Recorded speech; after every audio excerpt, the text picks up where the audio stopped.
அஸ்ஸலாமு அலைக்கும் வரஹ்மத்துல்லா. கணியத்திற்குரிய எல்லாம் அல்ல அல்லாஹுவின் நல்லடியார்களே, நபிகள் நாயகம் ஸல்லல்லாஹு அலைஹி வஸல்லம் அவர்கள் கூறியதாக அனஸ் இப்னு மாலிக் ரலியல்லாஹு அன்ஹு அறிவிக்கக்கூடிய செய்தி புகாரி என்ற நூலிலே 13வது செய்தியாக பதிவு செய்யப்படுகிறது. நபி ஸல்லல்லாஹு அலைஹி வஸல்லம் சொன்னார்கள், லா யுமினு அஹதுக்கும் ஹத்தா யுஹிப்ப லி அஹீஹி மா யுஹிப்பு லி நஃப்ஸிஹி. தனக்கு எதை நாம் பிரியப்படுகின்றோமோ அதை தன் சகோதரனுக்கு பிரியப்படாத வரையிலும் நாம் உண்மையான மோமினாக ஆக முடியாது என்று நபி ஸல்லல்லாஹு அலைஹி வஸல்லம் சொன்னார்கள்.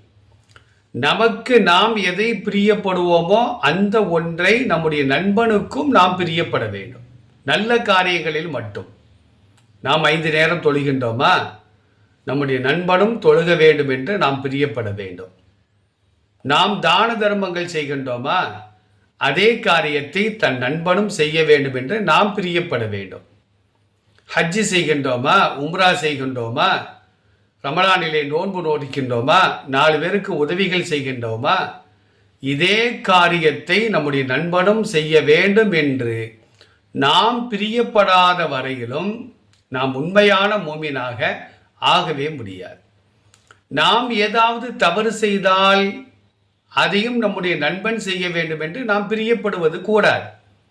நாம் அந்த தவறை விட்டொழிக்க வேண்டும். அந்த தவறை விட்டும் வெளியே நாம் வர வேண்டும். அப்ப நல்ல காரியங்கள் நாம் எது செய்தாலும் கூட அதையே நம்முடைய நண்பனும் செய்ய வேண்டும் என்று நாம் பிரியப்படாத வரையிலும் உண்மையான மோமினாக வாழவே முடியாது என்று நபி ஸல்லல்லாஹு அலைஹி வஸல்லம் இந்த ஹதீஸின் மூலமாக நமக்கு சொல்லி காட்டுகிறார்கள். நல்லதை செய்ய வேண்டும், பிறரும் அதை செய்ய வேண்டும் என்று நாம் ஆசைப்பட வேண்டும். சில பேர் நல்ல காரியங்கள் செய்வாங்க, யாருக்கும் தெரியாம செய்வாங்க. ஏன்னா மற்றவங்க செஞ்சு நன்மையை சம்பாதிச்சிடக்கூடாது என்று நினைப்பார்கள். அப்படி இல்லாமல் நாம் செய்யும் அதே நன்மையான காரியங்களை மற்றவர்களும் செய்து அல்லாஹ்வின் அருளை பெற்றுக்கொள்ள வேண்டும் என்று ஆசைப்பட வேண்டும். ஆசைப்படுவோம், உண்மையான மோமினாக வாழ்வோம். அல்லாஹ் அருள் புரிவானாக. அஸ்ஸலாமு அலைக்கும் வரஹ்மத்துல்லாஹி வபரகாத்துஹு.